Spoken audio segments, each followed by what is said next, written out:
Hi ළමයි. ඔන්න ඉතින් දැන් තමයි මගේ ප්‍රධාන රාජකාරී පටන් ගන්න වෙලාව. දැන් වෙලාව හවස 4:05 විනාඩි 38. මොනවා කරන්නත් සිග්නල් නැහැනේ. දැන් දවස් 2-3ක ඉඳලා මේ වගේ.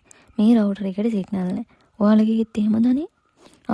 මේ තියෙන මගේ විෂන් බෝඩ් එක. ලොකු බලාපොරොත්තු නැහැ ඉතින්. ඔන්න ඉතින් මම ඔය යන්නේ මගේ පුංචි රාජධානිය බලන්න. මේ දවස්වල තියෙන ගිනි කාස්ටිකේට මැණික් පුරෙත් ගිනිපත් වෙලා ළමයි. බලන්නකෝ මගේ මාළු මිරිස් පැලවලට වෙලා තියෙන දේ. දැන් ඉතින් මෙයාලා එක්ක චුට්ටක් කතා කරලා, ස්තුති කරලා, දල සත්කාරයක් කරලා පහලට බහින්න ඕනේ අපේ මහරජතුමා පිළිගන්න. ඔන්න එනවා මගේ ආදරණීය හස්බන්ඩ්.